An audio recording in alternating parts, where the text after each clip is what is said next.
नमस्कार, स्वदेश न्यूज देख रहे हैं आप। मैं हूं आपके साथ ऋषभ सोनी और लेकर आया हूं हमारा खास कार्यक्रम एजेंडा।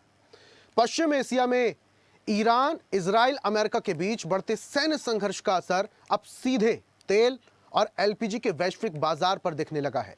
इसका प्रभाव दुनिया के साथ साथ अब भारत की अर्थव्यवस्था और आम आदमी की रसोई तक पहुंच रहा है। ईरान इजराइल संघर्ष के कारण खाड़ी क्षेत्र में तेल और गैस के उत्पादन और शिपिंग पर असर पड़ा है। कई ऊर्जा ठिकानों और जहाजों पर हमलों से सप्लाई बाधित हुई, जिससे अंतर्राष्ट्रीय बाजार में तेल और गैस की कीमतें बढ़ी हैं। कच्चे तेल की कीमतों में लगभग $20 प्रति बैरल तक उछाल दर्ज किया गया। अब अगर संघर्ष लंबा चला तो वैश्विक ऊर्जा संकट और महंगाई बढ़ने का खतरा भी है। भारत में घरेलू और कमर्शियल एलपीजी सिलेंडर की कीमत करीब 60 और 115 रुपए बढ़ा दी गई। ये बढ़ोतरी मध्य पूर्व से गैस सप्लाई प्रभावित होने की आशंका के बीच की गई। अब भारत की अर्थव्यवस्था पर संभावित असर की बात करें तो यदि युद्ध लंबा चला तो भारत में कई प्रभाव देखने को मिल सकते हैं, जिससे पेट्रोल डीजल महंगे होने की संभावना है। एलपीजी और कुकिंग ऑयल की कीमतों में और ज्यादा बढ़ोतरी, ट्रांसपोर्ट महंगा होने से महंगाई बढ़ना, शेयर बाजार और कमोडिटी मार्केट पर दबाव। हालांकि सरकार का कहना है कि फिलहाल देश के पास करीब 50 दिन का तेल भंडार मौजूद है, इसलिए तत्काल सप्लाई संकट की संभावना ही नहीं है। अब ऐसे में देखना होगा कि अब आगे और क्या परिस्थितियां बनती हैं और सरकार संभावित संकट को लेकर क्या करेगी और कैसे निपटेगी। इसी विषय पर करेंगे चर्चा, लेकिन उससे पहले देखते हैं एक रिपोर्ट।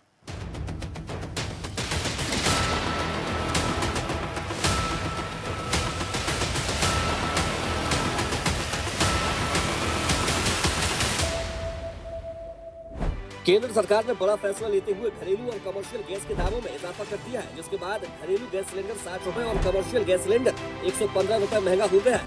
भारत में एलपीजी के दामों में बढ़ोतरी का मुख्य कारण पश्चिम एशिया में चल रहा संघर्ष और वैश्विक ऊर्जा बाजार में अस्थिरता को माना जा रहा है। सरकार ने गैस के दामों में बढ़ोतरी ऐसे वक्त की है जब अमेरिका, इजराइल और ईरान जंग के चलते देश में गैस किल्लत की संभावना जताई गई है। इस स्थिति को देखते हुए सरकार ने इमरजेंसी पावर इस्तेमाल करते हुए देश की सभी ऑयल रिफाइनरी कंपनियों को एलपीजी उत्पादन बढ़ाने का आदेश दिया है। दरअसल पश्चिम एशिया में चल रहे ईरान युद्ध और क्षेत्रीय तनाव के कारण अंतर्राष्ट्रीय ऊर्जा बाजार में गैस और तेल की कीमतों में तेजी आई है। भारत अपनी जरूरत का बड़ा हिस्सा मध्य पूर्व से आयात करता है, इसलिए वैश्विक आपूर्ति पर असर पड़ते ही घरेलू कीमतें भी बढ़ जाती है।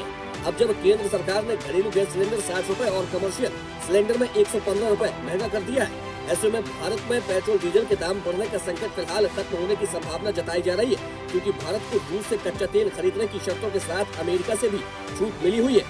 कहाँ कितने बढ़े एलपीजी गैस के दाम, डालते हैं एक नजर। दिल्ली घरेलू गैस के दाम 913 रुपए, कमर्शियल सिलेंडर के दाम 1883 रुपए। मुंबई घरेलू गैस के दाम 912.50 रुपए, कमर्शियल सिलेंडर के दाम 1835 रुपए। कोलकाता घरेलू गैस के दाम 939 रुपए, कमर्शियल सिलेंडर के दाम 1990 रुपए। चेन्नई घरेलू गैस के दाम 928.50 रुपए, कमर्शियल सिलेंडर के दाम 2043.50 रुपए। भारत अपनी एलपीजी जरूरतों का लगभग 60% से ज्यादा हिस्सा आयात करता है, जिसमें से 85 से 90% आपूर्ति मिडिल ईस्ट के देशों से होती है। उधर एलपीजी सिलेंडर के दामों में बढ़ोतरी के बाद विपक्ष ने मोदी सरकार पर महंगाई बढ़ाने का आरोप लगाते हुए तीखा हमला किया है। विपक्ष ने इसे जनता पर महंगाई का हंटर करार दिया। कांग्रेस ने एलपीजी गैस के बढ़े दामों पर विरोध प्रदर्शन किया और मोदी सरकार पर जमकर आरोप लगाए। एक तरफ सरकार कहती है कोई चिंता की कोई जरूरत नहीं है, हमारे पास काफी तेल है, पर आज देखिए कुकिंग गैस, रसोई गैस को लेकर 60 रुपए से भी ऊपर दाम बढ़ाया गया है। पर हमारी नीति क्या है? हम चुप क्यों हैं? हमारी कूटनीति क्या है? हम कर क्या रहे हैं? सवाल उठाने का अधिकार हमारा है, हमारा दायित्व बनता है। बहस होनी चाहिए। हम चाहते हैं कि इन मुद्दों को लेकर, विदेश नीति को लेकर, पश्चिमी एशिया की स्थिति जो है उसको लेकर, भारत और अमेरिका के बीच में जो समझौता हुआ है, ट्रेड समझौता, उसको लेकर सिर्फ मंत्रियों का बयान काफी नहीं है। रसोई गैस का जो दाम है, जो घरेलू रसोई गैस का दाम है वो 60 रुपए बढ़ा है और कमर्शियल एलपीजी सिलेंडर 115 रुपए बढ़ा है। कहां हैं आज एप्स्टीन के मित्र जो दुर्भाग्य से इस देश के पेट्रोलियम मंत्री हरदीप सिंह पुरी हैं? वो कहाँ है, वो किस बिल में छुपे हैं? अभी तक तो, कल शाम तक तो मोदी सरकार कह रही थी पर्याप्त पूर्ति है, कोई कमी नहीं होने वाली है, कोई फर्क नहीं पड़ता, अमेरिका, इजराइल और ईरान का युद्ध होता रहे हमारी एनर्जी सिक्योरिटी पर। अब असलियत यह है कि 60 रुपए एक बार में दाम बढ़ा है घरेलू एलपीजी सिलेंडर का और कमर्शियल का 115 रुपए। किस बिल में छुप गए ये सब लोग? इस तरह की बेवकूफी की बातें क्यों की जाती हैं? सिलेंडर प्राइसेस इसी वजह से बढ़ी हैं। हम रूस से तेल और गैस खरीदते थे, हम ईरान से सस्ता तेल और गैस खरीदते थे। अमेरिका मोदी जी को डांट लगाता है, ट्रंप डांटता है, तुम इससे तेल नहीं खरीदोगे, वो कहते हैं हाँ जी हुजूर नहीं खरीदेंगे। इससे गैस नहीं खरीदोगे, हाँ हुजूर नहीं खरीदेंगे। तो खामियाजा तो देश की जनता को भुगतना पड़ रहा है ना। हर देश ने युद्ध की निंदा की, आपसे एक शब्द युद्ध के बारे में नहीं बोला जा रहा है, तो किस बात के आप विश्वगुरु हैं? कहां के आप विश्वगुरु हैं? तो इसलिए ये इस पूरे घटनाक्रम ने मोदी जी के कमजोर होने का भी सबूत देश के सामने पेश किया है। केंद्र सरकार और इस देश के प्रधानमंत्री डॉक्टर नरेंद्र मोदी, जिनको हमने नाम दिया है, वो महंगाई के डोज का इंजेक्शन लगातार जनता को देते आ रहे हैं। कल उन्होंने घरेलू गैस सिलेंडर पे 60 रुपए और कमर्शियल गैस सिलेंडर पे 115 रुपए की बढ़ोतरी की है, जो बढ़ोतरी सीधे सीधे आम जनता, मिडिल क्लास फैमिली जो है, उसकी जेबों पर भार डालने का काम ये केंद्र सरकार और डॉक्टर नरेंद्र मोदी जी, इस देश के प्रधानमंत्री, उन्होंने किया है। कांग्रेस पार्टी इसकी घोर निंदा करती है, विरोध करती है। जबकि भाजपा ने इसे मिडिल ईस्ट के अंतर्राष्ट्रीय हालातों और ऊर्जा के बढ़ते दामों के कारण नाम मात्र की बढ़ोतरी बताया। अब इंटरनेशनल सिनेरियो आप देख रहे हैं, मुझे लगता है कि उसके कारण है, सब शीघ्र ठीक होगा सब कुछ। देखिए, अभी ईरान का जो युद्ध चल रहा है, इजराइल, अमेरिका, ईरान, ये सभी देश तेलों के बारे में सप्लायर समझे जाते हैं, या तो उनसे वहां से तेल आता है। अब ये युद्ध की वजह से इस चीजों में आने में जो रुकावट हो रही है, उसकी वजह से कीमत बढ़ रही है। और मुझे लगता है युद्ध जितना आगे चलेगा उतने भी और कीमत बढ़ने की शंका जरूर है। मुझे लगता है युद्ध इसके लिए जो जल्दी खत्म होना जरूरी है, नहीं तो ये 60 रुपए बढ़े, ये और 160 पे ना जाए, ये भी शंका आज उपस्थित हो रही है।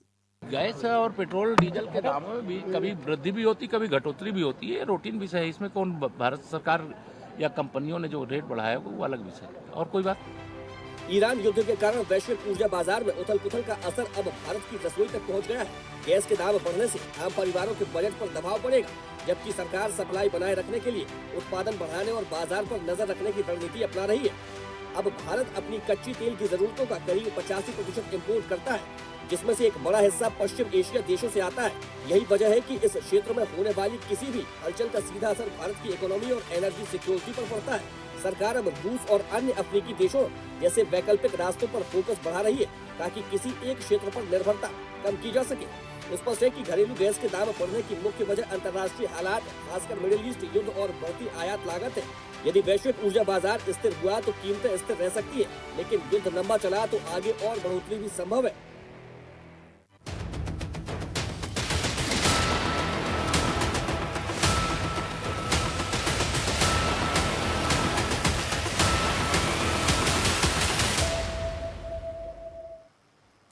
तो आज का विषय भले ही अंतर्राष्ट्रीय हो, लेकिन ये सीधा हमारे और आपकी रसोइयों से जुड़ा हुआ है। क्यों? क्योंकि सिलेंडर के दाम बढ़ गए एकाएक। अब सरकार का दावा है कि हमारे पास लिमिटेड स्टॉक है, टेंशन लेने की कोई बात नहीं है, लेकिन दाम बढ़ा दिए गए। ये महत्वपूर्ण सवाल है, इस पर हम चर्चा भी करेंगे। कुछ मेहमान हमारे साथ जुड़ रहे हैं। बीजेपी प्रवक्ता हमारे साथ गौरव मिश्रा। गौरव जी, बहुत स्वागत आपका। कांग्रेस का पक्ष रखने के लिए हमारे साथ कांग्रेस से नेता हैं स्वामीनाथ जायसवाल। स्वामीनाथ जी, आपका भी बहुत स्वागत करता हूं। आप नेता हमारे साथ हैं मुकेश जायसवाल। मुकेश जी, स्वागत है। सपा प्रवक्ता है हमारे साथ विवेक पांडे। विवेक जी, आपका भी बहुत स्वागत करता हूं। और आर्थिक विश्लेषक हैं ओमनाथ शर्मा। शर्मा साहब, बहुत स्वागत। रक्षा विशेषज्ञ भी हमारे साथ हैं पीसी थपलियाल जी। थपलियाल साहब, आपका भी बहुत स्वागत करता हूं। और इस चर्चा की शुरुआत सबसे पहले ओमनाथ जी मैं आपसे ही करूंगा। सरकार दावा कर रही है, दावा यह है कि टेंशन लेने की कोई बात नहीं है, 50 दिन का स्टॉक हमारे पास है, और जो कंपनियां थी उन्हें भी हमने आदेश दे दिया है कि अब जो स्टॉक था, जो काम था, उसको मटेरियल को और बढ़ाया जाए। इसको लेकर सरकार ने आदेश जारी। लेकिन दूसरी तरफ सरकार एलपीजी सिलेंडर और कमर्शियल सिलेंडर के दाम भी बढ़ाती है। ये दोनों बातें अलग अलग हैं, इसको किस तरीके से देखते हैं आप? सबसे पहले यही समझेंगे ओमनाथ जी। जी, जब 60% आपको अपना एलपीजी अगर इंपोर्ट करना पड़ रहा है और जिस रास्ते से इंपोर्ट होकर के वो सामान आ रहा है, वो रास्ता आज की डेट में किसी काम का अगर नहीं है, पूरी सप्लाई बंद है। और देखने वाली बात है कि वर्ल्ड में अगर सबसे ज़्यादा एलपीजी कोई सप्लाई करता है, तो वो कतर एक देश है जो सप्लाई करता है, और कतर ने एलपीजी का प्रोडक्शन टोटली बंद कर दिया। उस जगह पे ड्रोन से हमले हुए थे। ठीक। तो निश्चित तौर पे भारत जैसे विशाल देश जिसमें 31 करोड़ परिवारों के पास में गैस सिलेंडर है, तो उस पे इसका असर ना पड़े ऐसा होना असंभव सी बात है। भारत सरकार ने 2-3 मेजर्स लिए हैं और उस मेजर्स में यूएस से एलपीजी को इंपोर्ट करना, साथ में जो भारत की रिफाइनरीज हैं उनको कहा गया है कि प्रोपेन और ब्यूटेन को मिलाकर के जो एलपीजी बनती है, तो उसका दूसरा उपयोग वो टोटली बंद कर दें। ये 5 मार्च का ऑर्डर है और उसके बाद में वो टोटल एलपीजी के लिए उनको यूज किया जाएगा, अदर किसी पेट्रोकेमिकल को बनाने के लिए यूज नहीं किया जाएगा। साथ में एक बहुत अच्छी जो घटनाक्रम हुआ है इस डिबेट से पहले, अगर आपने देखा होगा, आज ही जो घोषणा हुई है कि ईरान ने ये बोला है कि वो अपने पड़ोसी देश जो 13-14 देशों पे उसने हमला किया था, वो अब उनसे उसने माफी मांगी है और अब और उन्होंने ये बोला है कि हम इन देशों पे हमला नहीं करेंगे बशर्ते वो अमेरिका को अपनी जमीन का इस्तेमाल करने के लिए मना करेंगे हमले के लिए। उस केस में संभवतः ये माना जा रहा है कि अगले हफ्ते तक एक उम्मीद है कि जो जिस जगह पे स्ट्रेट ऑफ हार्मुज की हम बात करते हैं, वो स्ट्रेट ऑफ हार्मुज में थोड़ी सी शिथिलता दिखाई दे और कभी ना कभी मार्च के महीने में हम ये उम्मीद रख सकते हैं कि थोड़ा सा सप्लाई चेन ठीक होगा। अगर ईरान हमले करना बंद करता है कतर जैसे, सऊदी अरब जैसे देश में, तो निश्चित तौर पे ये सप्लाई भले ही 30 दिन 45 दिन में नॉर्मलाइज हो, लेकिन नॉर्मलाइज तो होंगी, लेकिन इसका असर भारतीय जनता पे ना पड़े ऐसा संभव नहीं है। एलपीजी के दाम बढ़े हैं और क्योंकि बाकी चीजें भी, ट्रांसपोर्टेशन बंद है, तो बासमती चावल हो चाहे हमारे केले की सप्लाई हो, सब पे असर पड़ा है। भारत सरकार ने एक्टिव कदम उठाया है। निश्चित तौर पे और भी ऑल्टरनेट व्यवस्थाएं करनी पड़ेगी क्योंकि इतने बड़े देश का कंजम्पशन बहुत ही बड़ा है और आर्थिक रूप से इसका इम्पैक्ट थोड़े थोड़े समय में महंगाई बढ़ने के साथ में हम देख सकते हैं। ट्रांसपोर्टेशन की कॉस्ट बढ़ेगी तो निश्चित तौर पे जनता के बीच में इसका महंगाई का भार आएगा। शर्मा साहब, लेकिन सरकार ने रेट बढ़ा दिए हैं, 50 रुपए और 115 रुपए सिलेंडर्स पर रेट बढ़ा दिए हैं। अभी आप बोल रहे हैं कि स्थिति अगर सामान्य होती है तो शायद रेट में जो फेरबदल हुआ है वो स्थायी हो जाए। इसकी कितनी संभावनाएं हैं कि अगर स्थितियां सामान्य होती हैं तो वापस से पुराना वाला रेट मिलेगा या कुछ और कम हो जाएगा? 50 रुपए का 15 रुपए हो जाएगा, 115 रुपए का 70 रुपए हो जाएगा, इसकी कोई संभावना है? ऋषभ जी, जब तक सोशो इकोनॉमिक तौर पे भारत की सरकारें, चाहे वो राज्य सरकार हो, केंद्र सरकार हो, अगर वो सोशो इकोनॉमिक पहलू पे ध्यान देंगी तो 10 करोड़ तो आज भी वो परिवार है जिसपे 300 रुपए हम सब्सिडी देते हैं उज्ज्वला योजना के अंतर्गत गैस सिलेंडर में। और फिर अब जब दाम बढ़ाए गए तो निश्चित तौर पे अगर सप्लाई नॉर्मल होगी तो वो दाम कम किए जाने चाहिए, लेकिन भारत सरकार उसके दाम कम करेगी कि नहीं करेगी ये कह पाना आज की डेट में बड़ा मुश्किल काम है, क्योंकि दाम बढ़ने के बाद में नॉर्मल दाम के वापस से दाम कम हो उसकी संभावना कम है, बहुत कम है। लेकिन अगर आपके राज्य में चुनाव है तो फिर कुछ भी हो सकता है। चुनाव है अगर तो संभावनाएं कुछ और हो सकती हैं। ये बहुत बड़ी बात की है शर्मा साहब। आऊंगा वापस से आपके पास, जरा स्वामीनाथ जी का भी मैं रुक कर लेता हूं। स्वामीनाथ जी, शर्मा जी को सुन रहे थे आप? चुनाव का जिक्र भी कर दिया, स्थितियों का भी जिक्र कर दिया उन्होंने, लेकिन आपसे मैं समझना चाहता हूं कि ये पूरा परिदृश्य जो चल रहा है, जो युद्ध के बीच में इसका असर हमारे भारत पर भी पड़ रहा है, अब सीधा सीधा रसोइयों पर पड़ने लगा है, इसको कैसे देखते हैं? देखिए, लोग सत्ता में आए थे तो हमारा उस समय 410 रुपया सिलेंडर था 2010 में। इनके कई लोग नुमाइंदे, इनके जो विलफेसर थे, जैसे रामदेव बाबा की 250 में सिलेंडर मिलेगा, 55 रुपया में पेट्रोल मिलेगा, 35 रुपया में डीजल मिलेगा। बड़े सपने, 2 करोड़ नौकरी, 15 लाख, ये सपने, खूब सपने बेचने के सौदागर तो हैं। 76 साल पहले हम लोग अंग्रेजों से लड़ के अपना देश आजाद कराए थे। जो फैसला हम खुद लेते थे, पहले अंग्रेज फैसला लेते थे, हम लोग पर डालते थे, और 76 साल के बाद हमने खुद फैसला लेना शुरू कर दिया, अपने बात को रखना शुरू किया और जो हमारा ये संविधान है उसके तहत चलना सीख लिया। और लेकिन 12 साल बाद हिंदू सम्राट आए हैं जो अंग्रेज जब आदेश दे रहे हैं तो हम आयात तेल खरीद सकते हैं। फिर वही राज्य लौट के आई है जो 12 साल बाद हिंदू सम्राट इस राज्य कर रहे हैं, जिसके कहने पर विदेशी यानी अमेरिका के कहने पर हम तेल का आयात करेंगे। और जैसे हमारे शर्मा साहब ने बताया कि पहले भी क्रूड ऑयल का रेट बहुत कम हो गया था बीच में, लेकिन जो फिक्स हो गया डीजल पेट्रोल का उसको कम नहीं किया गया। और जनता को जो थोप दिया जाता है कम करने पे, तो कसम खा ली है सरकार, जो थोप देते हैं हम उसको पीछे नहीं लेते हैं। कम करने का काम हो तो जीएसटी बहुत थोड़ा बहुत हटाया गया, यानी पहली बार हुआ होगा कि हमारे देश के 17 लाख लोग विदेश का नागरिकता ले चुके हैं। ये पहली बार शर्मसार हुआ 12 साल में कि हमारे देश के नागरिकता 12 लाख लोग, 13 लाख लोग, 17 लाख लोग देश का नागरिकता छोड़कर विदेश का नागरिकता लिए। उसमें राजीव कुमार एक चुनाव आयोग थे, वो भी देश के नागरिकता ले लिए। तो इस तरह का ये सत्ता में बैठे हैं और हम गरीबी से जूझ रहे हैं और अमेरिका के इशारे पर हम कर रहे हैं। देखिए आप जाने होंगे खामनेई से भी हमारा अच्छा संबंध था, और जिसके जाने के बाद इन्होंने एक जैसे आप बांग्लादेश का के लिए आप सद्भावना दे दिए, लेकिन इजराइल को हिम्मत नहीं है। ईरान के प्रधानमंत्री राष्ट्रपति मर जाते हैं, उनके लिए आप एक शब्द बोल सके, क्योंकि आका नाराज हो जाएगा। जिससे ट्रेड डील करके इस देश के किसानों का आहुति दिए हैं, चाहे उनके आप देखे होंगे सोयाबीन हो, चाहे कपास हो, जो भारत में सबसे ज्यादा कपास की खेती होती है, जो बांग्लादेश को हम कॉटन देते हैं, तो हमारा निर्यात अब अमेरिका का माल हम लेंगे और अपने देश का किसानों का क्या हाल होगा बदहाल। और डीजल पेट्रोल का दाम भी बढ़ेगा, ये देख लीजिए 2-4 दिन में लोग रिजल्ट देने वाले हैं। और इसके बाद पहले से हम इतने दबाव में चल रहे हैं, जहां मनमोहन सरकार 54 लाख करोड़ कर्ज था, अब 197 लाख करोड़ कर्ज हो गया देश पर। लेकिन अपने पूंजीपति साथियों का कर्ज माफ कर दिया जाता है कई लाख करोड़। इस पे कोई हिसाब नहीं पूछ सकता है। जब भी इनसे युवाओं के नौकरी, महंगाई, भ्रष्टाचार पर चर्चा करो तो धर्म खतरे में आ जाता है।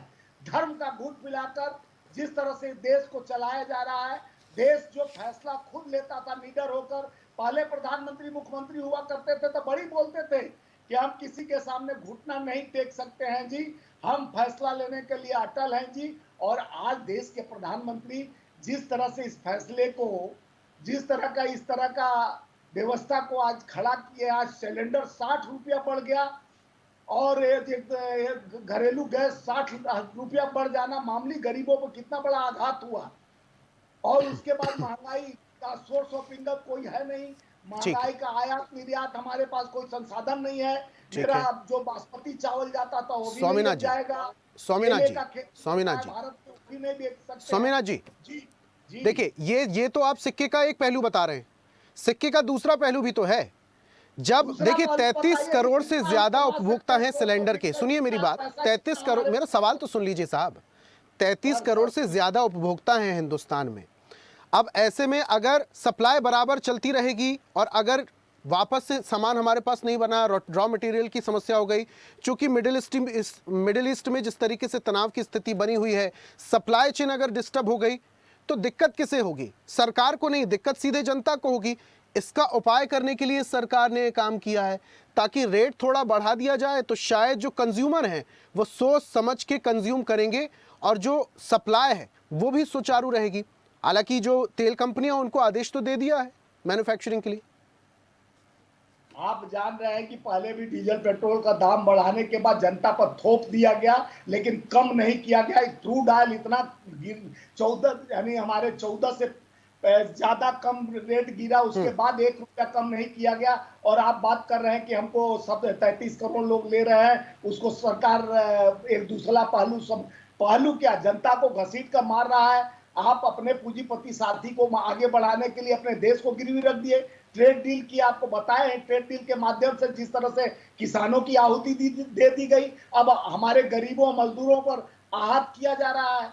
और इस तरह का डील पे डील कर जिस तरह से अमेरिका के सामने घुटना टेक कर देश का प्रधानमंत्री 56 इंच सीना वाला जो सिलेंडर हो जाते हैं, तो हमारे देश की गरिमा और जिस तरह से विश्व गुरु का कल्पना था वो तो अधर में लटक गया ना। उनके जो अंधभक्त हैं वो बताएं कि महंगाई को तो वो लोग बड़ा जल्दी एक्सेप्ट कर लेते हैं महंगाई, लेकिन गरीब मरता है, मजदूर मरता है, किसान मरता है महंगाई के झेले से।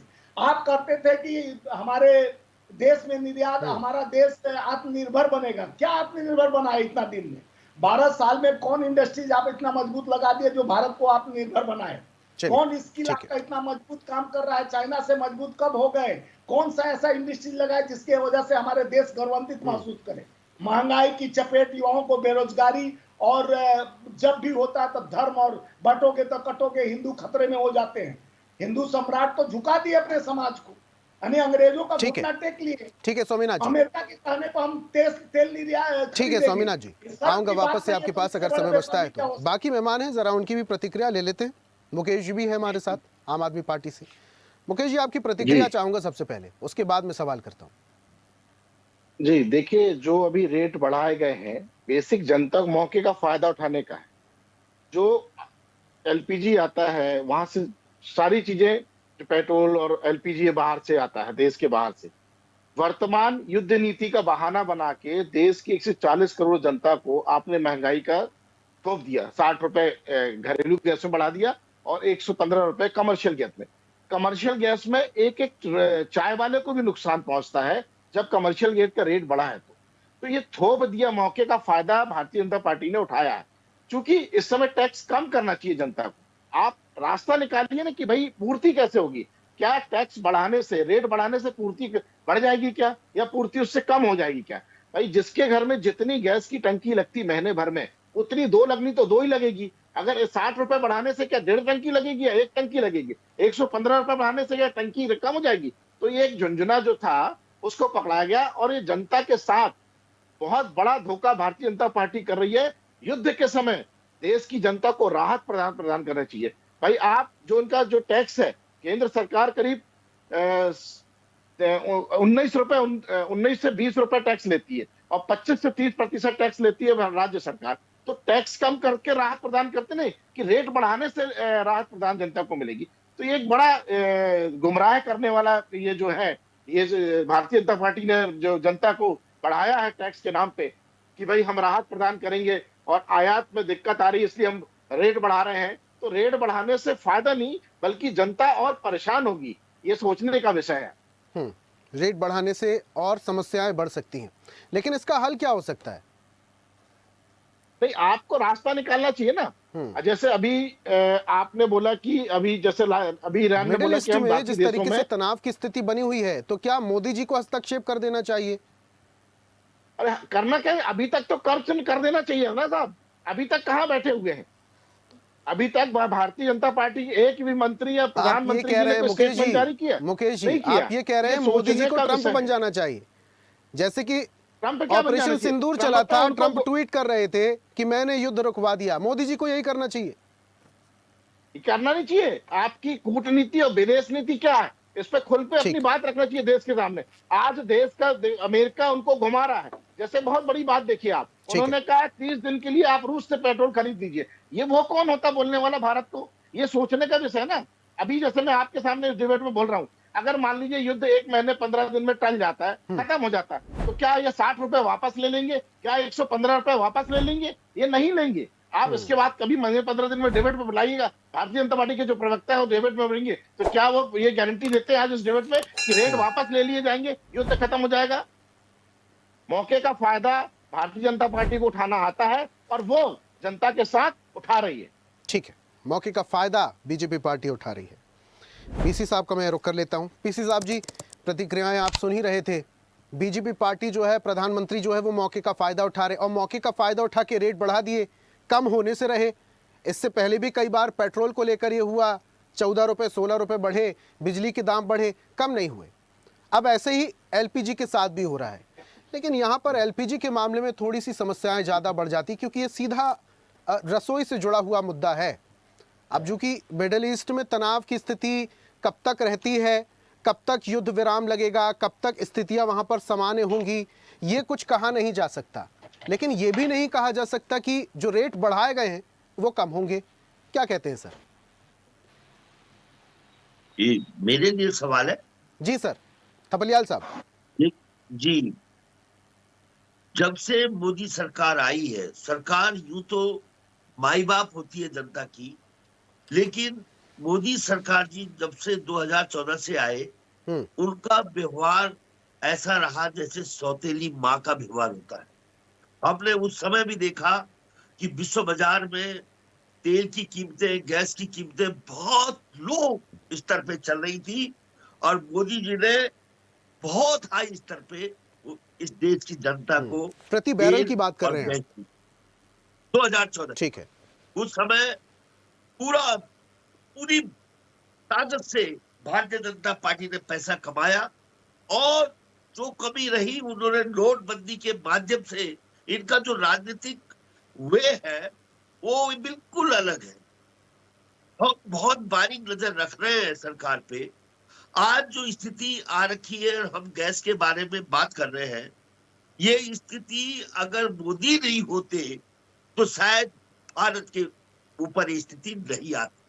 जिस तरह से चौड़ी छाती करके इस समय रूस और चीन चल रहा है हॉर्मुज से, स्टेट ऑफ हॉर्मुज से, शायद हम भी उसी चौड़ी छाती करके उससे पास आउट होते। और हमारा परम मित्रों में रहा है जो ईरान, आज भी इस दशा में भी उसके सीने में दर्द है हमारे लिए। लेकिन हमें दुख है कि 8 करोड़ की जनता अपनी संपूर्णता को बचाने के लिए कुर्बानी दे रही है और मेरा 140 करोड़ का देश बिना कहते हुए चौड़ी छाती दुख होता है हमें कि हमने अपनी संपूर्णता खो दी। अब हमारी परमिशन दे रहा है कि अब तुम रशिया से लोगे, अब तुम वहां से लोगे, कहां से लेंगे? रशिया से भी जब रशिया हमें तेल दे रहा था तो इतना सस्ता दे रहा था, तो उसका बेनिफिट भी इस देश को नहीं दिया गया।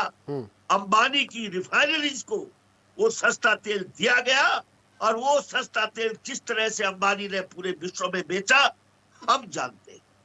हमें दुख है इस बात का। आज जिस तरह से सरकार युद्ध का बहाना करके स्वयं अपराधी सरकार, जिसने इस देश को ऐसी स्थिति में छोड़ दिया है कि हमारा जो गौरवशाली इतिहास था आज छुपता हुआ नजर आ रहा।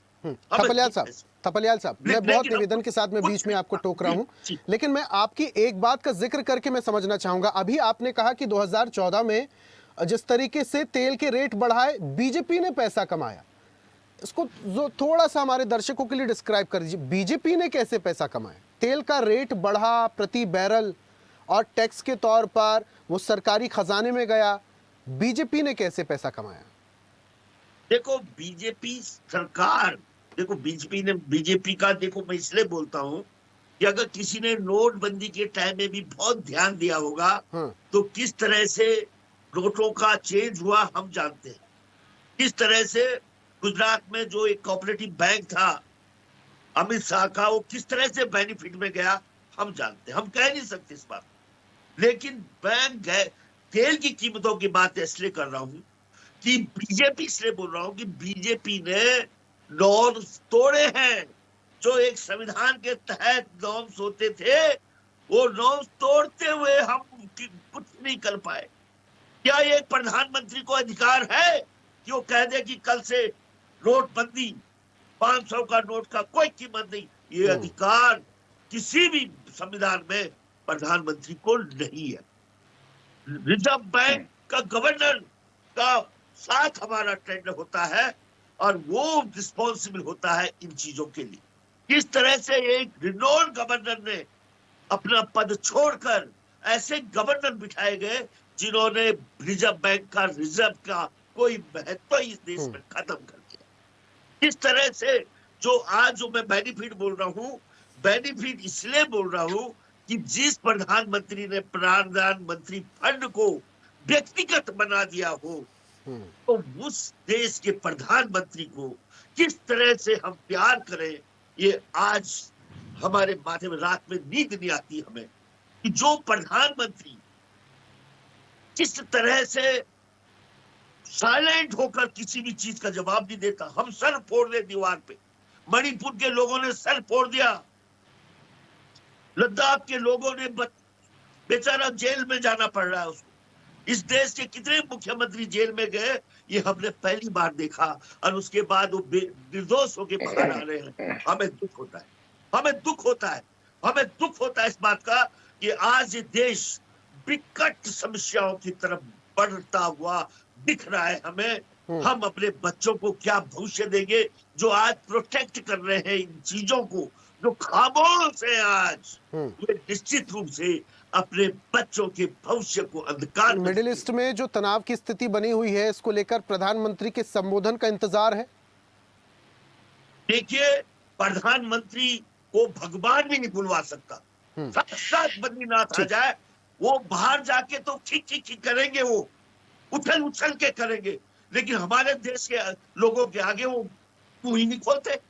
आपने देखा होगा ना, प्रेस में खोलेंगे ना कहीं खोलेंगे। ये तो सब लोगों को विदित है जो आज यहाँ पे बैठे हुए। क्या इस तरह की स्थिति मेरे देश के प्रधानमंत्री की होनी चाहिए?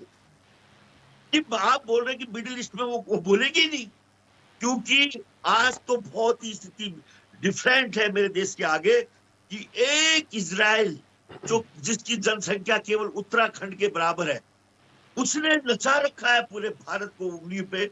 ये क्या आप हम सबको चिंता नहीं होनी चाहिए? इस तरह का व्यवहार हमारा वहां पे रहा इजराइल में, आप सबने देखा है। ठीक है, तो ये स्थिति कब तक चुप रहेंगे हम सब जो आज पैनल में बैठे हुए हैं? हमें सोचना पड़ेगा इस बात में कि जो स्थिति हमारे देश की आगे है, हम अंधेरों की तरफ जा रहे हैं। ठीक है, थपलियाल इस तरह से चीन इतना ताकतवर होता जा रहा है हमारे सामने पीसी देखते साहब, देखते कि हम। ठीक है, आपका मैसेज जनता तक पहुंच गया। गौरव जी का मैं रुख करता हूं। गौरव जी, तमाम पैनलिस्ट को आपने सुना, लेकिन अभी सबसे बड़ा सवाल यह है कि ये जो रेट बढ़ाया गया है, क्या ये रेट वापस होगा? इससे पहले जब जब ऐसी स्थितियां बनी, कभी रेट वापस नहीं हुआ। और महंगाई की क्या स्थिति है, ये मुझे आपको बताने की जरूरत नहीं है, हमारे दर्शक जानते हैं, आप बखूबी जानते हैं महंगाई की क्या स्थिति है। अभी तो एलपीजी बढ़ा है, एलपीजी बढ़ने से और अगर पेट्रोल और डीजल के दाम बढ़े तो हर चीज बढ़ेगी, और अगर इसको कंट्रोल नहीं किया गया तो महंगाई किस चरम पर पहुंच जाएगी, इसका अंदाजा लगाना भी शायद मुश्किल है। तो सवाल सबसे पहले यही, क्या रेट जो बढ़ाया गया है वो कम होगा? देखिए, युद्ध के हालात जो होते हैं वो सकारात्मक नहीं होते हैं, नकारात्मक होते हैं, और तत्काल प्रभाव से एक पैनिक क्रिएट करते हैं, चाहे वो किसी भी तरह का बाजार हो, चाहे वो सुरक्षा का ही विषय क्यों ना हो। और तेल का, पेट्रोलियम का पूरा मार्केट जो है वो अंतर्राष्ट्रीय बाजार पर तय होता है। अंतर्राष्ट्रीय मार्केट जैसे चलता है उसी हिसाब से सभी देशों में उसका दाम ऊपर और नीचे आता है। ये क्यों भूलते हैं कि जब इराक ने कुवैत पर कब्जा किया था और इराक युद्ध हुआ था, उस समय इसी कांग्रेस की सरकार थी, चंद्रशेखर जी की सरकार थी, और पेट्रोलियम सरचार्ज लगाया था इन्होंने 25% का, और कीमतें 25% इमीडिएट बढ़ा दी थी। और फॉरेन रिजर्व भारत के पास विदेशों से आयात करने का सिर्फ 3 सप्ताह का बचा था, और फलस्वरूप भारत का सोना गिरवी रखना पड़ा, रुपए का अवमूल्यन करना पड़ा। और ये किस गैस सिलेंडर की बात कर रहे हैं? इनके शासनकाल में, इनके राज्य में 70 साल तक तो गरीबों तक गैस सिलेंडर पहुंचा ही नहीं था। गरीबों ने गैस सिलेंडर का शक्ल ही नहीं देखा था, उन तक पहुंचा ही नहीं था। 12 करोड़ से ज्यादा उज्ज्वला योजना में जो गैस सिलेंडर गया है, आज भी उस पर सब्सिडी सरकार दे रही है, आज भी सस्ते दामों में वो सिलेंडर उनको मिल रहे हैं। ये सुरक्षा, ये ऊर्जा सुरक्षा क्यों नहीं इन्होंने पहले दिया? इन्होंने पहले देना था ये सब चीज। आज भारत की रणनीति चाक चौबंद है। ये अमेरिका की बहुत बात कर रहे हैं ये लोग, अपडेट नहीं है जानकारी से। ट्रेड डील अमेरिका के साथ अभी भी ऑन गोइंग है, वो फाइनलाइज होकर के फाइनल ब्लूप्रिंट नहीं आया है जनता के सामने, जिसका बार बार दुहाई दे रहे हैं। और जो ये बात कह रहे हैं कि अमेरिका से बैठा हुआ ट्रंप तय कर रहे हैं, भारत का निर्णय वो ले रहे हैं, तो इनको जानकारी होनी चाहिए कि उनके कहने के बावजूद उसी रशिया से पूरे फरवरी में प्रतिदिन 1 मिलियन बैरल कच्चा तेल आयात होता रहा। और जिस ईरान की बात कर रहे हैं, उस ईरान से कट शॉर्ट करके 0.04% तेल ही सिर्फ भारत आयात करता था। लेकिन इस बीच फिर परमिशन की बात भी आ जाती है, परमिशन को लेकर भी कई सारे दावे और वादे किए जा रहे हैं गौरव जी। कि जो रशिया से तेल खरीद रहे हैं, अमेरिका ने परमिशन दे दी है कि आप रशिया से तेल खरीदिए। तो ये परमिशन शब्द जो है ये काफी चुभता है। 30 दिन के लिए भारत पेट्रोल खरीद सकता है, तो देश के मैं नहीं बोल रहा था आपके बीच में, प्रधानमंत्री आपके बीच में मैं नहीं बोल रहा था। मुकेश जी सुनते देखिए मैं ऐसे नहीं बोलूंगा, मैं ऐसे नहीं बोलूंगा, गौरव जी प्लीज। मैं ऐसे नहीं बोलूंगा। देखिए अमेरिका का राष्ट्रपति क्या कह रहा है वो हमारा मालिक तो है नहीं, आप उसकी बात को पकड़ के क्यों चल रहे हैं? भारत क्या कर रहा है, भारत क्या कर रहा है, कह रहा है वो ज्यादा मायने रखता है। आपको मनमोहन सिंह एक ऐसे प्रधानमंत्री जिनके मुंह में छेद ही नहीं था, बोलते ही नहीं थे, और बोलते भी थे तो कहते थे सभी संसाधनों पर मुसलमानों का हक है, वो प्रधानमंत्री पसंद है, वो प्रधानमंत्री पसंद है। लेकिन एक प्रधानमंत्री जो ऐसे युद्ध के हालात में भी सबसे अधिक फॉरेन रिजर्व अभी रखा है भारत का, भारत की ऊर्जा सुरक्षा सुनिश्चित रखा है, आज भी कम से कम भारत के पास इतना पेट्रोलियम रिजर्व है। ऐसे नहीं मुकेश जी, स्वामीनाथ जी, सप्ताह का एक एक करके अगर बात करेंगे तो जनता तक पहुंचेगा। मैं आऊंगा आपके पास, मैं आऊंगा स्वामीनाथ जी, आऊंगा मैं आपके पास। पीट रहे हैं, ये छाती पीट रहे हैं, गरीबों की बात कर रहे हैं, स्वामीनाथ गैस जी सिलेंडर की मैं बात आऊंगा कर रहे आपके हैं, पास, अपनी बात रखिएगा, आप सवाल कीजिएगा, आप गौरव जी से जानकारी होना चाहिए। गौरव जी से हम सवाल का जवाब लेंगे एक एक करके, लेकिन मैं सब एक एक करके सभी जवाब दूंगा। महंगाई दर 18% पहुंच गई थी। गौरव जी देखिए, परमिशन वाली बात जो आप कह रहे हैं कि 18% ट्रम्प कुछ भी कह और दे, महंगाई दर कितनी होनी चाहिए? आरबीआई का स्टिपुलेटेड मानक क्या है ये बताइए। आरबीआई का स्टिपुलेटेड मानक महंगाई का क्या है, यही पहले ये बता दें तो मैं इनको बताऊं। और आज कितना है आप गूगल करके देखिए कितना है। गौरव जी हमारे बोलने पर इनको पीड़ा हो रही है, दर्द हो रहा है, और ये चुनावी भाषण दे रहे हैं, नेशनल टीवी पे बैठ करके चुनावी भाषण दे रहे हैं। इनका भाषण सुनेंगे? अरे तथ्यों पे बात करो, तर्कों पे बात करो, गाना सुना रहे हो। बहुत दुखी है, बहुत दुखी है। अरे दुखी इसलिए हो कि 1984 के बाद पूर्ण बहुमत मिला नहीं तुम लोगों को, जनता ने नकार दिया। आप लोगों के दोगलेपन ने, आप लोगों के विभाजनकारी नीति ने भारत को रसातल में ले गए, इसलिए आप सरकार में नहीं आ पा रहे हो। जनता बार बार नकार रही है। आज विश्व नेता मोदी जी के साथ खड़ी है और अंतर्राष्ट्रीय जगत में भी भारत की साख है। गौरव जी अब मेरा सवाल भी जरा सुन लीजिए। गौरव जी अब मेरा सवाल भी सुन लीजिए। आप जो कह रहे हैं बखूबी बहुत सही कह रहे हैं कि ट्रम्प कुछ भी कहें, ट्रम्प तो कुछ भी कह देते हैं और वो अपनी बात पे खुद मुकर भी जाते हैं। इनके अब्बा होंगे, सुनिए तो इनके अब्बा हो सकते हैं। गौरव साहब सुनिए, मेरा के अब्बा नहीं है, कांग्रेसियों के अपाइयों के अब्बा हो सकते हैं। गौरव जी, भारतवासियों के अब्बा नहीं है। गौरव जी मेरा सवाल तो पूरा सुनिए आप। भारत सरकार की बात पर भरोसा नहीं है, लेकिन ट्रम्प जब परमिशन की बात करते हैं, जब परमिशन का जिक्र करते हैं तो वो शब्द चुभता है। इसको लेकर प्रतिक्रिया क्यों नहीं? इसको लेकर दो टूक जवाब नहीं कि हमें किसी की परमिशन की जरूरत नहीं है, हम विश्वगुरु हैं ना। आप ही लोग कहते हैं हम विश्वगुरु हैं, आप ही लोग कहते हैं कि हम तीसरी सबसे बड़ी अर्थव्यवस्था बनने जा रहे हैं, हमें परमिशन किस बात की? दो टूक जवाब ट्रंप को क्यों नहीं? देखिए कौवा काने गया, कौवे के पीछे भागना है कि अपना कान देखना है? आपकी सरकार ने, आपके देश ने किसी चीज पर क्या निर्णय लिया है उस पर आप टिके रहेंगे या कौन कहां बोल रहा है उस पर टिके रहेंगे? हमारे यहाँ क्या हालात है, क्या स्थिति है, उसके जिम्मेदार हमारी एजेंसीज हैं, हमारी सरकार है, हमारे मंत्रालय है। मंत्री ने प्रेस वार्ता लेके उसने अपनी बात रखी। क्या हमारे भारत के किसी मंत्री ने या प्रधानमंत्री ने जो क्रेडिट पर वो बात रखी, आप बोले ऑन गोइंग है? भाई उसी टैरिफ पर मैं अब जवाब सुन लीजिए, मैं समझ गया। अब जवाब सुन लीजिए मुकेश जी, अभी डील डन नहीं हुई ना, अभी तो प्रोसेस में है। मैं मार रहा हूँ इस बात को सर, डील डन नहीं है, लेकिन ये बात स्पष्ट कौन करेगा? ये स्पष्ट कौन करेगा? अभी जैसे अमेरिका ने कहा कि 30 दिन का पेट्रोल लेने का अधिकार देता हूँ, कौन करेगा? ठीक है, ये सवाल हो गया मुकेश जी, अब जवाब ले लेते हैं। मुकेश जी सवाल हो गया ना, अब जवाब ले लेते हैं। हम भी मानते हैं अमेरिका कौन होता? हमारे देश के प्रधानमंत्री हैं, इस बात को मैं भी मानता हूँ चैनल के सामने। लेकिन अगर कोई आपको आंख दिखा रहा है तो आपको आंख में आंख डाल के बात करनी पड़ेगी कि तुमको अधिकार नहीं है बीच में बोलने का। मुझे विवेक जी का भी रुख करना है। 140 करोड़ के लोग निर्णय लेंगे कि कौन बोलेगा, प्रतिक्रिया लेना है। लेकिन सबसे पहले गौरव जी जो सवाल सुन लिया आपने, उसके बाद जल्दी से मैंने सुन लिया, मैं उसका जवाब दे देता हूँ। ट्रंप के बयानों या अमेरिका के किसी नेता के बयान का बहुत पीड़ा, बहुत दर्द है इन लोगों को, क्योंकि हो सकता है इनका कोई सोरोस के जरिए कोई नाता हो, लेकिन वही सुप्रीम कोर्ट अमेरिका का उसी ट्रंप के निर्णय को खारिज करता है, उसको गलत बताता है उस रेसिप्रोकल टैक्स को। तो उसका ये हवाला नहीं देते, उसका ये हवाला नहीं देंगे। गौरव जी ले जाते हो आप? उसी के राष्ट्रपति के निर्णय को गलत ठहरा दिया, न्यायालय ने गलत ठहराया, तो उस पर ये कोई जस्टिफिकेशन नहीं देंगे। ये ट्रंप का कान लेकर के गया, ट्रंप के पीछे भाग रहे हैं। देखिए, भारत आज एक ताकतवर देश है, भारत एक ताकतवर देश है और अपने पैरों पे खड़ा है, अपना सोना गिरवी नहीं रख रहा है, सोना गिरवी नहीं रख रहा है, फॉरेन रिजर्व खत्म नहीं हो रहा है, और ये कीमतें अंतर्राष्ट्रीय बाजार से तय होती हैं। ये आपका बाजार तय नहीं करता है, आपका बाजार तय नहीं करता है, ये अंतर्राष्ट्रीय बाजार तय करता है। रखिए चैनल के सामने कि अमेरिका का प्रधानमंत्री झूठ बोलता है, हम उसको नहीं मानते हैं। अरे आप बोलिए ना भाई, आप बोलिए झूठ बोल रहा है, हम क्यों जाए बोलने? सच बोल रहा है या झूठ बोल रहा है? हमारे मंत्री जो कहेंगे वो हम मानेंगे, अमेरिका का प्रधानमंत्री, हमारे मिनिस्टर जो कहेंगे वो हम मानेंगे। और सुन लीजिए, फारा की रिपोर्ट पढ़ेगी नहीं आप? फारा की रिपोर्ट आपने पढ़ी कि नहीं पढ़ी? उसी अमेरिका ने जारी किया फारा की रिपोर्ट, जिसने कहा सिंदूर ऑपरेशन में पाकिस्तान गिड़गिड़ाया था। दरअसल आप लोगों के कान में छेद नहीं है, सही बात, सत्य बात आप लोग सुनना नहीं चाहते हैं, इसलिए ये झूठ का वितंडा फैला रहे हैं, और झूठ चलने वाला नहीं है। फारा की रिपोर्ट आपने पढ़ी कि नहीं पढ़ी? जानते भी नहीं होंगे। फारा ने डिक्लेयर कर दिया कि पाकिस्तान जो है गिड़गिड़ा रहा था, 45 करोड़ खर्च कर दिया केवल नेगोशिएशन के लिए अमेरिका के सामने कि युद्ध रुकवा दो, भारत मार रहे हैं, कम से कम उसको मना करो। तो लेकिन वहां पर तो आप ट्रंप की बात मान रहे थे।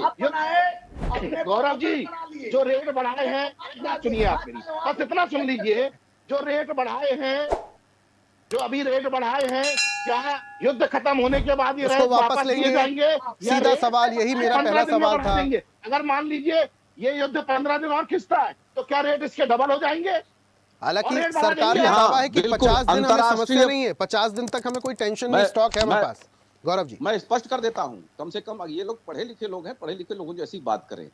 पेट्रोलियम के सारे उत्पाद अंतर्राष्ट्रीय बाजार से तय होते हैं। भारत ने अपने सुरक्षा के लिए, ऊर्जा सुरक्षा के लिए वो सारे आयाम सारे तय किए हैं, वैकल्पिक बाजार भी बनाया है और वैकल्पिक आयात के साधन भी बनाए हैं अन्य देशों से। ये माकूल बात आप कह रहे हैं। लेकिन गौरव जी, क्या अंतर्राष्ट्रीय बाजार जैसा चलेगा उस आधार पर उसकी कीमतें तय होती हैं? ये आपने माकूल बात कही, लेकिन अभी जो रेट बढ़ाए हैं वो तो इंडिया में बढ़े हैं, ये अंतर्राष्ट्रीय मार्केट रेट नहीं बढ़ा, यूरोप में बढ़े, हिंदुस्तान में केंद्र सरकार ने रेट बढ़ाए हैं। तो सीधा सवाल यही है कि जब यहाँ पर सरकार ने रेट बढ़ाए हैं तो क्या सरकार रेट कम करेगी? पेट्रोलियम के प्रोडक्ट के दाम सभी जगहों पर बढ़े हैं, गैस के दाम बढ़े हैं यूरोप में, और वही उसी यूरोप के दबाव पर, उसी यूरोप के दबाव पर अमेरिका को कहना पड़ा कि रूस से जाकर के आप खरीद लीजिए, रूस से जाकर के खरीद, जबकि रूस से डायरेक्ट हम परचेज कर रहे थे। हमने तो आंकड़ा बता दिया। अरे सुनिए तो 30 मिलियन बैरल तेल जो है वो परचेज किया रूस से ड्यूरिंग फरवरी। भारत सरकार जो रेट बढ़ाए गए हैं वो युद्ध खत्म होने के बाद वापस लेंगे क्या? इतना बता दीजिए बस आप मुझे। भाई आप जैसा अंतर्राष्ट्रीय बाजार तय करेगा, आप आत्मनिर्भर तो है तेल पर, अरे आप तेल पर आत्मनिर्भर है क्या? ये बताइए, आप तय करेंगे उसका रेट? आप रेट कौन होते हैं तय करने वाले? आपका 60 से 70% हिस्सा जो है, 80%, 85% हिस्सा वो बाहर से पूर्ति होता है। 100 में से 80-90 विवेक जी का भी मुझे दो करना है, उनकी भी प्रतिक्रिया चाहिए। बस गौरव जी, मुकेश जी, बस विवेक जी करूंगा मैं। विवेक जी, सबसे पहले प्रतिक्रिया आपकी चाहूंगा। रेट को लेकर बहस हो रही है, गर्मा गर्मी हो रही है। गौरव जी कह रहे हैं कि अंतर्राष्ट्रीय बाजार तय करेगा कि रेट वही रहेगा या कम हो जाएगा।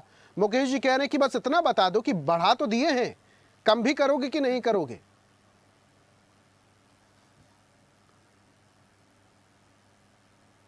मंच पर उपस्थित सभी सम्मानित पैनलिस्टों को पहले तो मेरा प्रणाम। अपनी बातों को अनुमोदन के साथ अभिव्यक्त करने की अनुमति मैं पूरे मन से चाहूंगा।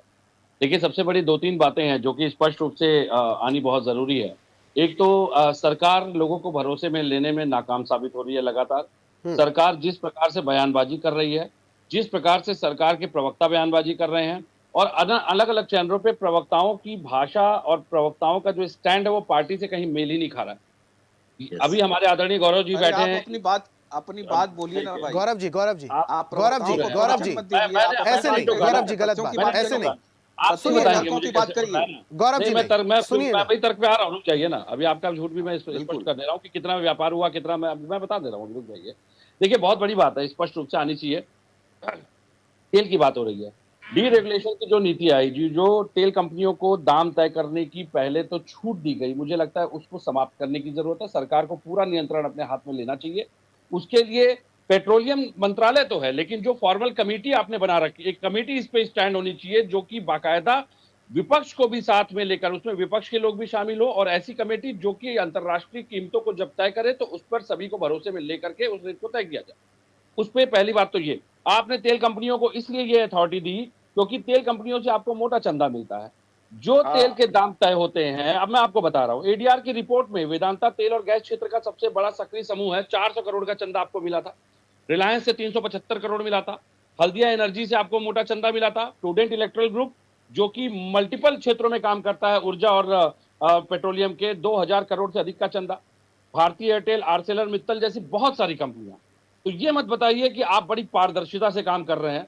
मुद्दा यह है कि आप देश की जनता को कभी भरोसे में नहीं लेना चाहते और ना विपक्ष को भरोसे में लेना चाहते हैं।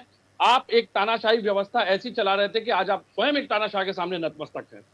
मुद्दा यह नहीं है कि ट्रंप क्या कहता है, मुद्दा यह है कि भारत का कौन सा प्रधानमंत्री ऐसा था जिसके लिए विदेशी धरती से यह कहा गया कि हम आपका पॉलिटिकल करियर समाप्त करने की क्षमता रखते हैं। कौन से प्रधानमंत्री के लिए कहा गया? कौन से? अगर 150 करोड़ में, अगर अब पूरे भारतीयों की भी बात की जाए, अगर देश के प्रधानमंत्री की बात है, वो प्रधानमंत्री भारत को रिप्रेजेंट कर रहे हैं, उनके लिए, भारत की जनता के लिए कहा जा रहा है कि हमने पूरे भारत को ले लिया है। इजराइल कहता है पूरे भारत की मैन पावर को हमने ले लिया है। बताइए, आज एक उनका वित्त मंत्री बयान देता है कि भारत के लोग अच्छे अभिनेता हैं। जब उनसे कहा गया कि आप रूस से व्यापार बंद कर दीजिए तो बंद कर दिए, अब हमने 30 दिन की अनुमति दी। हम नहीं कहते कि आप उनके बयान को मानिए, खंडन तो करिए। आप तो खंडन भी करने की स्थिति में नहीं। विदेश मंत्रालय क्या कर रहा है?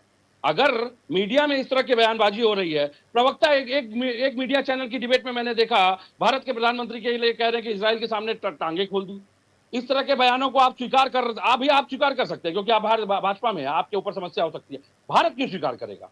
आप खंडन तो करिए। हमारा सिर्फ इतना कहना है, सरकार के विदेश मंत्रालय के प्रवक्ता खंडन तो करें इन बयानों का। आप तो खंडन करने की स्थिति में भी नहीं है। अब आप सरेंडर की पोजीशन में दिखाई दे रहे हैं, तो वो आपने खुद को कटघरे में खड़ा किया हुआ है ऐसे बयानों पे मौन धारण करके। भाई, अंतर्राष्ट्रीय युद्ध में ऐसे अनर्गल बयानों का भारत के लिए आना, ये कहीं ना कहीं ये स्थिति है कि आप असहज हैं, भारत असहज नहीं है, लेकिन आपके वजह से आप पूरे भारतीय असहज हो रहे हैं, और ये भारत के सम्मान और गौरव का विषय है, पहली बात। दूसरी बात, अभी इन्होंने बहुत अच्छी बात कही फरवरी की, दिसंबर 25 में जब बदलाव होता है, भारत का रूसी तेल आयात 38 महीने के निचले स्तर 2.7 अरब पे आ गया था। वहां अमेरिका में 31% की वृद्धि दर्ज की गई थी। जनवरी 26 से ऐतिहासिक गिरावट जो शुरू होती है, 98 अरब गिर गया, जो 44 महीनों में सबसे कम था। बाजार हिस्सेदारी मात्र आपके 19.3% रह गई। फरवरी 26 का व्यापार समझौता जो अभी आपने बताया, इंटरिम डिफिसिट की, अमेरिका ने दंडात्मक शुल्क 25% से घटाकर 18% किया। बदले में भारत ने रूस की घोषित सहमति दी, इसको आप नकार नहीं सकते। और रूसी तेल की हिस्सेदारी गिरकर 19.3% से 21.5% के बीच में आ जाती है। अब देखिए, वर्तमान संकट इजराइल और ईरान के तनाव में जिस तरह से 30 दिन की छूट दी गई है, मेरा कहना है अगर छूट देने की बात आएगी तो आप इसका खंडन कर दीजिए ना। भारत जो बयान आप मंच पे दे रहे हैं, ये विदेश मंत्रालय क्यों नहीं जारी कर रहा है अंतर्राष्ट्रीय फोरम पे? हमारा सवाल है, आप कौन सी ऐसी विशेष परिस्थिति में फंसे हुए हैं कि आप इस तरह के बयानों को भारत पे थोपने के लिए हमको मजबूर कर रहे हैं? हम अपने ऊपर क्यों थोपे भाई?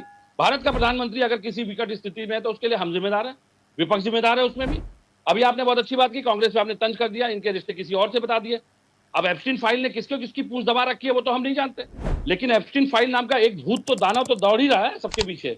और जिस तरीके से मुद्दों को भटकाने के लिए, या जिस तरीके से, अच्छा मैं कहता हूं चलिए एप्स्टीन फाइल से कोई लेना देना नहीं भारत का, क्या जरूरत थी हरदीप पुरी जी को प्रेस कॉन्फ्रेंस करने की? भाई बात तो मंच पे आएगी ना। आपने तो खुद ही अपने आप को कटघरे में खड़ा कर दिया प्रेस कॉन्फ्रेंस करके। क्या आवश्यकता थी प्रेस कॉन्फ्रेंस करने की?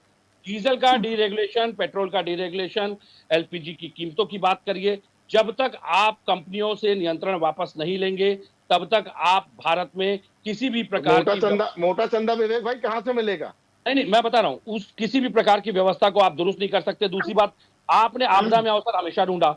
जब भारत सरकारें इसलिए बनाई जाती हैं कि जब भारत पे आपातकालीन, किसी भी देश में आपातकालीन स्थिति होती है, जब भारत पे किसी भी तरह के स्वायत्त संकट आते हैं, तो सरकारें अपने मुद्रा कोष को खोलती हैं अपने देश के लोगों के लिए। 30,000 करोड़ का आपने दिया, बाकायदा सब्सिडी आपने दी तेल कंपनियों को, 40,000 करोड़ का घाटा बता करके। वो 10,000 करोड़ का एडजस्टमेंट कहां किया उसको आपने लेकिन नहीं बताया कि तेल कंपनियों ने उस घाटे को भरा कि नहीं भरा। 30,000 करोड़ का जो आपने उनको सब्सिडी दी है घाटे के नाम पर, तेल कंपनियां लगातार वैट और टैक्स कम नहीं किया जा रहा है, दाम बढ़ते जा रहे हैं और तेल कंपनियां घाटे में चल रही हैं। तो ये घाटा अगर हो रहा है तो क्या आपने सीएजी के माध्यम से कभी ऑडिट करके इस रिपोर्ट को जानने की कोशिश की कि तेल कंपनियां कहां चुप कर रही हैं? सबसे बड़ी बात यह है कि तेल कंपनियों के नाम पर जिस प्रकार की, देखिए ये बड़ी बड़ी सब्सिडी जो कंपनी, खासकर अभी मैंगलोर की एक खबर आई, भारत में मैंगलोर रिफाइनरी के बंद होने की खबर आ गई। बताइए, 5 तारीख के बाद ये खबर आई कि मैंगलोर रिफाइनरी बंद हो गई, जिसका प्रोडक्शन 1.91 लाख बैरल था। लेकिन अब उस खबर को का खंडन सरकार 2 दिन बाद करती है। आप अपने देश की व्यवस्थाओं को दुरुस्ती नहीं कर पा रहे, आप ऐसी ऐसी खबरें अगर लाएंगे तो पैनिक क्यों नहीं क्रिएट होगा भाई? जनता में पैनिक आप क्रिएट कर रहे हैं, आपकी एजेंसीज क्रिएट कर रही हैं। और एक बात आपने बताया, बहुत अच्छी बात बताई कि आप सब्सिडी दे रहे हैं, ये बात मान्य है। 35 करोड़ घरेलू एलपीजी उपभोक्ता थे, जिसमें 22-23 करोड़ सामान्य उपभोक्ताओं को सीधी सब्सिडी नहीं मिलती, ये भी बताइए ना। ये आप नहीं बताएंगे। लेकिन 1.15 करोड़ लोगों ने स्वेच्छा से सब्सिडी छोड़ दी थी, ये बात आप कभी नहीं बताते। आप सबको तौल देते हैं कि हम सबको सब्सिडी दे रहे हैं, आप सबको सब्सिडी नहीं दे रहे हैं। इस जो माइनस होते हैं आंकड़े, उनको भी रखना चाहिए ताकि एक स्पष्ट प्रारूप आए, तब डिबेट एक सार्थक दिशा में जाएगी। क्योंकि आप जब 125 करोड़ को दिखा देते हैं कि हम अनाज दे रहे हैं, हम सबको सब्सिडी दे रहे हैं, सबको सब्सिडी नहीं मिल रही है सर। इस देश में सब्सिडी के दायरे के बाहर बहुत से लोग को कर दिया गया है, और वो जो सब्सिडी का पैसा था उसका क्या उपयोग हो रहा है ये नहीं पता। IMF ने एक बात कही, लेकिन इस बात को भी मंच पे आना जरूरी है कि जिस प्रकार से मोदी सरकार कर्ज ले रही है वर्ल्ड बैंक से, वो दिन बहुत दूर नहीं है जब जीडीपी के बराबर हमारा कर्ज होगा। देश की जीडीपी और कर्ज बराबर समांतर हो जाएंगे, अमेरिका वाली स्थिति बन जाएगी। सबसे बड़ी दिक्कत यह है कि ये पैसा जो कर्ज लिया जा रहा है, ये लगातार पैसा कहां इस्तेमाल हो रहा है, इसकी कोई जानकारी सरकार सार्वजनिक नहीं कर रही है, IMF को भी नहीं बता रही है, वर्ल्ड बैंक को भी नहीं दे रही है। तो भाई हम तो ये जानना चाहेंगे ना। आप VIP 5 स्टार अपने कार्यालय बना लीजिए, उससे आपत्ति नहीं। कांग्रेस ने किया 70 साल राज, मैं मान लेता हूं, चलिए 70 आपके कार्यकाल को भी जोड़ देता हूं मैं उसको, आप ही लोग बोलते हैं 70 साल।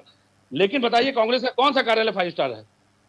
अन्य पार्टियों का कौन सा कार्यालय 5 स्टार है? आपने 5 स्टार कार्यालय बीजेपी कार्यालय के ठीक सामने बनावे, जा करके एक बार घूम करके आइए उसको। अरे ठीक है, एक दो शहर की बात नहीं हो रही है, या पूरे देश की बात हो रही है। दिल्ली की बात कर रहे हैं, दिल्ली 220 करोड़ का, सुनिए 220 बात कर रहे हैं, जरा देखना चाहिए, आपको समझ में आ जाएगा। तो दिल्ली बीजेपी कार्यालय में मीडिया को एंट्री नहीं है? दिल्ली बीजेपी कार्यालय में आपने क्या ऐसा बना रखा कि मीडिया को एंट्री नहीं? कांग्रेस ने तो देश की सारी संपत्ति को अपने नाम से कर लिया था। अच्छा, नाम गिना दीजिए, पंचरत्न, नवरत्न, जमानत पे, इसीलिए जमानत पे। जमानत पार्टी के कार्यालय की बात आई तो आप बोले, लेकिन इससे पहले की भी बातें बोल रहे थे। उसको लेकर आपने सारे सवाल उन्होंने खड़े कर दिए, LPG को लेकर, सपाटा को लेकर खड़े कर दिए, तबाह नहीं हुई। ठीक है, देखिए गैस सिलेंडर तो महंगा हो गया और ये चर्चा तो चलती रहेगी, लेकिन अब समय मुझे इजाजत नहीं है आगे बढ़ने की। आप सभी मेहमानों का हमारे साथ जुड़ने के लिए, चर्चा में शामिल होने के लिए बहुत बहुत धन्यवाद, बहुत बहुत शुक्रिया। और आज हम बात कर रहे थे LPG सिलेंडर पर हो रही जंग की, इसीलिए क्योंकि महंगाई बढ़ने वाली है। महंगाई क्यों बढ़ने वाली है? क्योंकि LPG के जो सिलेंडर के दाम हैं वो बढ़ गए हैं। 60 रुपए घरेलू सिलेंडर के दाम बढ़ गए हैं और 115 रुपए कमर्शियल सिलेंडर के दाम बढ़ गए हैं। सरकार का कहना है कि हमारे पास स्टॉक तो है, लेकिन टेंशन लेने की बात नहीं है। विपक्ष सवाल उठा रहा है कि ये रेट जो आप बढ़ा रहे हैं, ये सामान्य स्थिति होने के बाद ये रेट कम होंगे भी कि नहीं, क्योंकि अक्सर ये स्थितियां बहुत कम देखने मिलती हैं। सरकार का दावा तो है और विपक्ष के सवाल भी, लेकिन ये सवाल कितने कारगर होंगे, ये जवाब कब तक मिलेंगे, ये आने वाला वक्त बताएगा। खास पेशकश में फिलहाल इतना ही। देखते रहिए स्वदेश न्यूज, सबसे पहले देश। और ऐसी ही ताजा खबरों के लिए लाइक, फॉलो और यूट्यूब पर सब्सक्राइब कर बेल आइकन जरूर दबाइए और हर अपडेट के लिए विजिट कीजिए स्वदेशलाइव.com।